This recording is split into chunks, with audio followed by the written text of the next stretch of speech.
Hey guys, welcome back. We will do an unboxing and a quick review of the MT Thunder V4. This is a newer certification helmet, which is the 22.06 ECE, and it is a huge deal with respect to 22.05. We'll get to it. Yeah, the box is fairly basic. This is the small size. I have a small size requirement, so we'll get to it.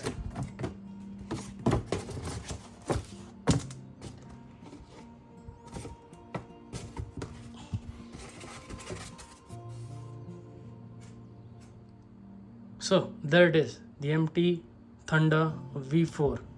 Yeah, you get a cloth sleeve, nicely stitched in, and the soft on the outside and inside. You get MT logo here, rubberized, and then you get the lettering designed to protect, mthelmets.com. So nice cover, not to protect your helmet. So you have a pull tab here, just pull it. So there you go, this is the new MT Thunder V4. This is small size. I'll just give you a quick look around. MT Thunder V4. You have a air intake port here. Currently it is blocked. You push this tab behind and it opens up. It's fairly neat design. Some designs, when you open the flap, it kind of shows that the flap is open, but in our case the flap in open position does not reveal that it doesn't look out of place. Only it exposes these two screws, of course. That's it, but fairly neat. The arrow design and this particular opening mechanism, it's quite big, so when you're on a ride, when you want to open or close with the gloves on, it is very easy. Next thing, the air intake port here. Also this, it's quite big and beautifully designed, easy to open with gloves. When it is down, you open this port and the air will come from here and into the helmet. Fairly neat. Even when it is open, it doesn't look like it is open. Nice. So yeah, we'll go over the graphics. So you get an MT helmet logo here. This is the MT logo. I feel that the MT logo is very elegant. I like the logo. So you get this thing. You get a branding, a compact visor design. I'll get to the visor in a minute. Very beautiful design. On the visor itself, you get a mechanism, kinetic, written there. Here you get the MT badging, advanced polymer shell. This is my attachment for the intercom. Ignore this. Yeah. Then you get a Thunder 4 badging here. On the other colors, you get a big Thunder 4 badging. On this, you get a smaller one. I like subtlety, so I went with this color. So you get ISI branding here. You get a sticker here, ISI, which is obviously important if you want to use this in India. If the cops catch you, they will look for this certificate. And coming to the rear side, it's a beautiful design. You get this aerofin design, and the air coming from the front is going to exit from these silver ones here. These silver ones. There's exhaust ports here. Yeah, and this particular spoiler, kind of a spoiler of a car, is going to keep your helmet down, so you don't have any strain on your neck. Very nice. And yeah, such is the look from the rear. The two gray, this is a darker gray, kind of a slate gray. This is a silverish gray. Matte. This helmet is matte. I always prefer matte. I like matte. Easy to maintain. Yeah. Okay, coming to the certification, you see here, this is the ECE 22.06 R22.06. This is very important. I'll get to this towards the end of the video, explaining to you the difference between ECE 22.05 and 22.06. Also, you get a MT helmet Thunder 4.FMVSS number 218 certified. Yeah, this thing. you get that you have opted for a small, which is the size 55-56. You get a weight rating 1550 grams. Right, again the air exiting from here is going to also exit from here. They have given kind of spoilers here. Yeah. Then on the right side of the helmet, there you go, this is the look from the right side. You get the MT badging, similar on the left and the right. Thunder 4 here and Thunder 4 on the opposite side. Yeah, you get MT badging here, advanced polymer shell. Yeah. Also on the rivet you have the badging. This is one way to know that you are looking at a genuine product, because it's very hard to replicate. Yeah, so we'll get to the internal, then we'll come to the shell. So this is not a D-ring, this is a ratchet and pinion mechanism. I think that this is much better for everyday use. I don't go on the tracks.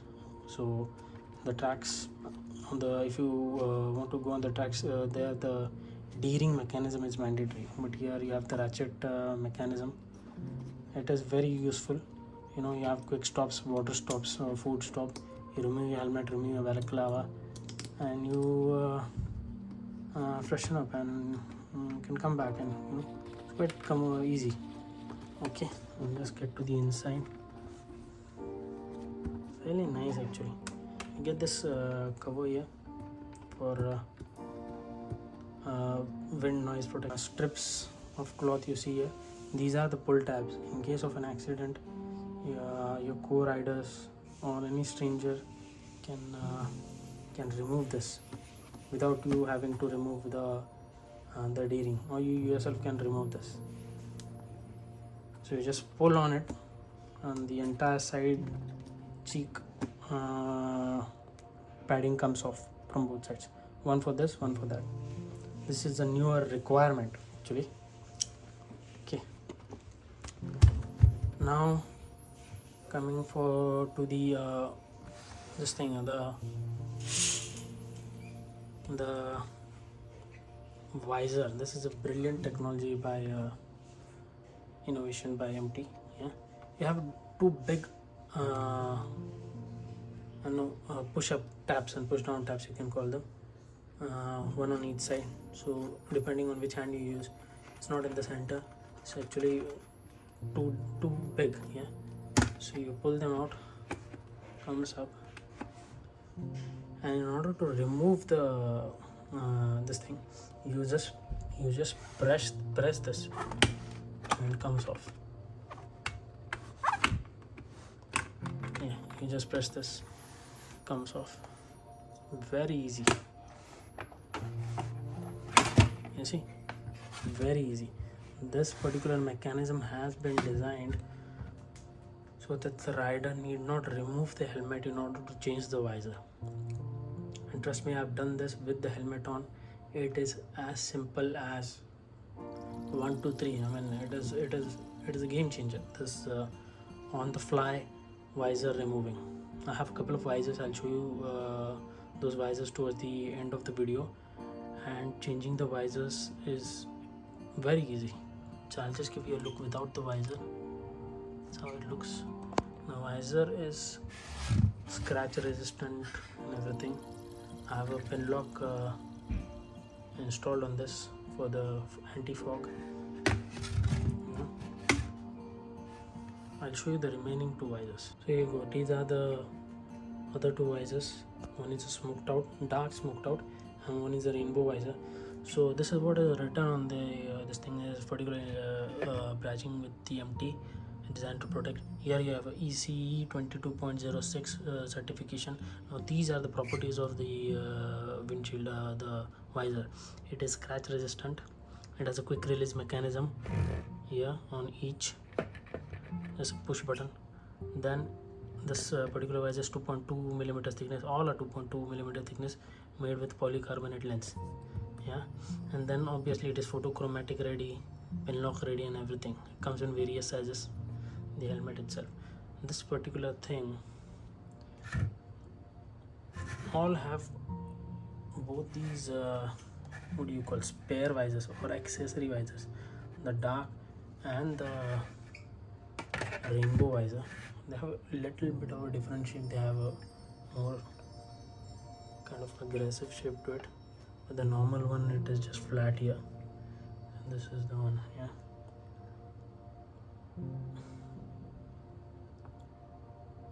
the newer standards of 2206 and this mechanism of quick release is what sealed the deal for me in buying MT over other brands such as LS and X or other brands. So I'll explain to you the difference between 2206 and 2205.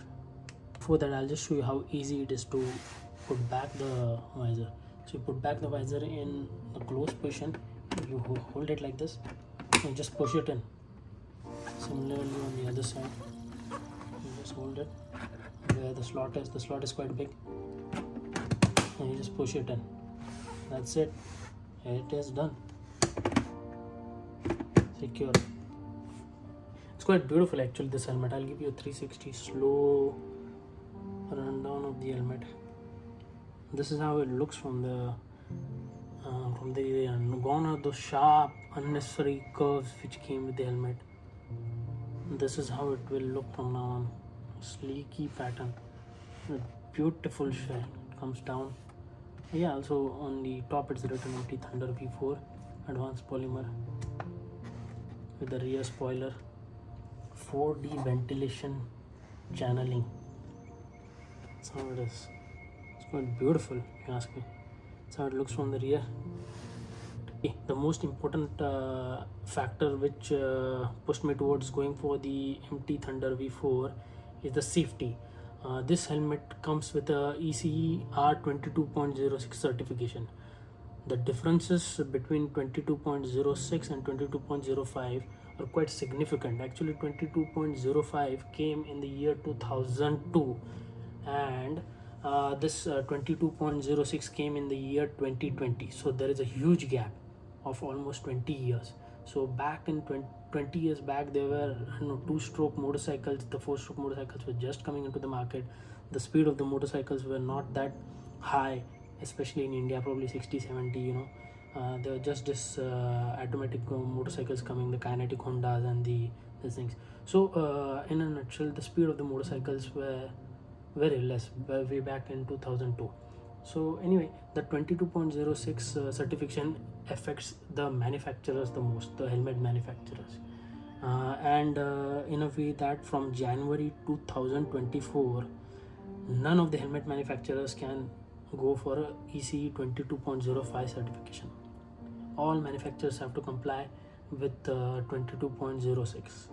If you want to, the ISI helmets, the Steelbirds and the other Indian manufacturers, they only comply with Indian standards, but these international brands, they have to comply with 22.06 and not 22.05 from January 2024. Yeah, and the factors covering in 22.06 are impact, aging, accessories and other aspects. Now first coming to impact. Yeah, now in 22.06 there are two drop tests from different heights. This is done to simulate impact at various speeds. One is at a higher speed, one is at a higher height, second is at a lower height. So they test the performance of the helmet at two different speeds. Yeah. Now the pressure points. These helmets are tested at 5 points, which is same as 22.05, but the pressure value has increased and the angle has also increased. On top of that, the certification demands three random points at which the helmet can be tested, which was absent in 22.06. So if you are a manufacturer manufacturing helmet with the older certification, that is the 22.05, the pressure points are laid out here, 5 pressure points. So if you want to cheat the certification, you will obviously strengthen those points and you will pass. But now with the newer certification, there are 3 random points out of 12. There are 12 points laid out, but the testing community can take 3 out of those 12 and test them.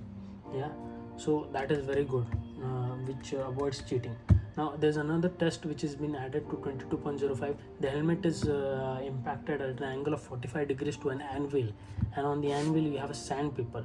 This is given to mimic abrupt changes in speed when you impact, such as you hit an asphalt, your rotational energy is reduced. So that causes problems in the brain. So the rotational energy is abruptly reduced in the brain, in the skull, so it causes an issue. So this is tested to that. And last but not least, the visor is hit with a pellet. It is tested that it doesn't shatter. It might give a crack or it might scratch a bit, but it will not shatter like a glass. And important thing is the sun visor. Yeah, I forgot to put the sun visor. This thing also comes with a sun visor. Yeah, such as the sun visor. Now this sun visor is very good. When you're wearing it, looks like you're wearing those strap around goggles which you have for the off-roading. And if you wish to, you can keep the upper visor open, keep this if it is quite hot. And the sun visor is also tested for impact. It is hit by a pellet, it will not shatter on you if it is hit by a stone or anything. Yeah. Now another aspect of the 22.06 are the flip up helmets, the ones which flip up. I did not go for it, but that is supposed to be able to lock in both positions, in open and close. So you can ride the helmet in both positions legally, because now the helmets in the market which are the flip up, they only lock in the bottom position. There's no locking in the top position. So as per 22.06, all manufacturers are supposed to make it lock in both directions. Yeah. Last but not least, these helmets now 22.06 are tested to be used with additional communication equipment or the camera mounts. As the community starts to use, more and more people start to use the helmet mounts, it is tested with that. So this is the main reason why I went for 22.06 certified helmet. As of this recording in India, only this particular brand and this particular helmet, MT Thunder 4, comes with the ECE 22.06. No other manufacturer has yet launched it with the certification, be it the LS or the other similar priced products, the XR or the other. They all come with 22.05. So if you are in the market to buy a new helmet, I suggest you prioritize safety other than color and graphics. Those things are subjective. You can do the graphics, you can put the stickers, but the certification you cannot do it on your own. So I suggest you go for this helmet. This helmet costed me around 13,000, and the two extra visors, the rainbow and the sun visor, it was around 1,500 bucks each, and the pin lock was around 2,500. So overall, the helmet, the visor, two extra visors, and the fog pin lock, it set me back by 17,000, which I feel is money well invested. If you go for the Thunder 3 from the MT comes at around 9,000. Now this is 13,000. Suppose you don't want to go for the extra added beds, the sun visor, the rainbow sun visor, or this thing, or the pin lock, this is going to set you back by 13,000. That is money well spent. LS2 helmets, they come around 8,000, 9,000, 10,000, 11,000 also. All those are 22.05 certified and not 22.06. So my advice to everyone is that you consider this helmet before you make a purchase. The LS2 helmets, no doubt, they are much more flamboyant in their color approach and their design. I kind of like the LS2's color coding much better than MT.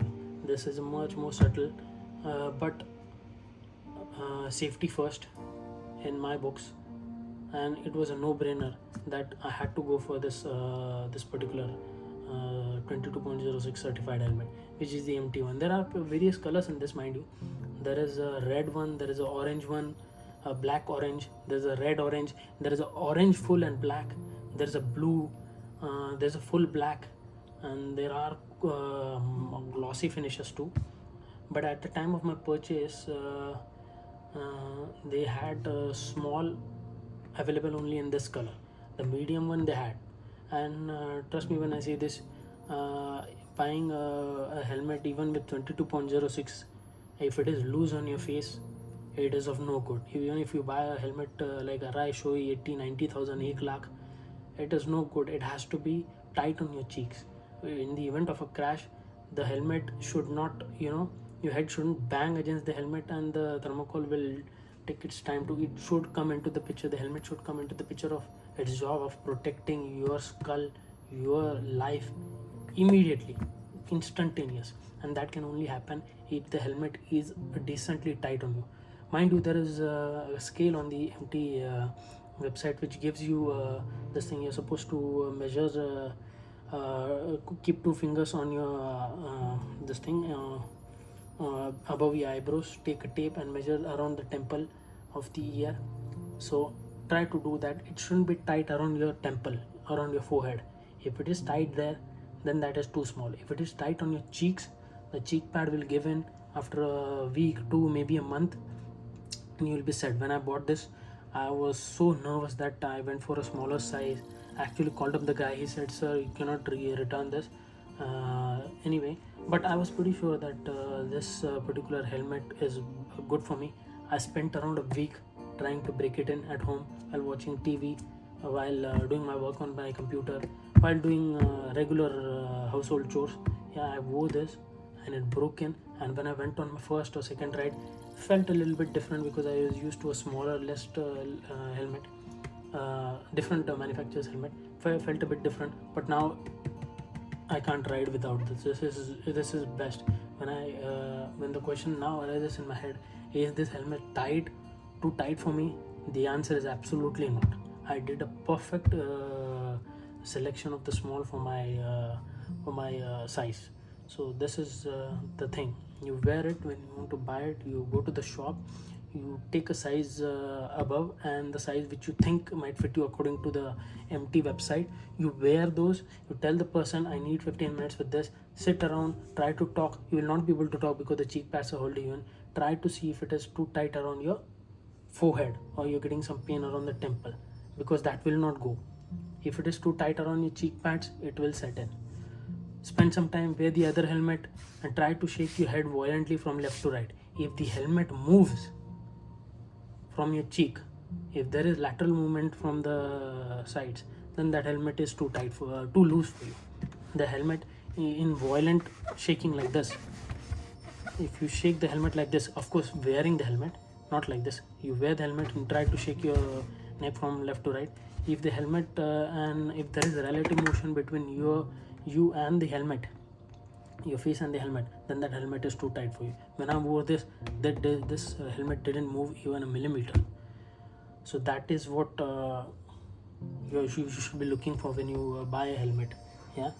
And the sun visor thing, it doesn't just drop down. There is a lock on either ends, in open position too, even in closed position. So even if you wear this on rough terrain, it's not going to fall on you. It's not going to come loose like those steel birds and those normal Indian manufacturers. It comes loose and comes down automatically. But this does not. It has it locking on both open and closed position. So overall, and now that I have this color, it's going well with my bike. Yeah, it is subtle. It doesn't catch any fingerprints. Very easy to clean. I just dampen a little bit cloth and just wipe it off any dust and dirt, and it is looking as good as new. So if you are in the market for a helmet, I suggest you go to MT's website and give this helmet a thought. Yeah, thanks for tuning in. Take care. Ride safe.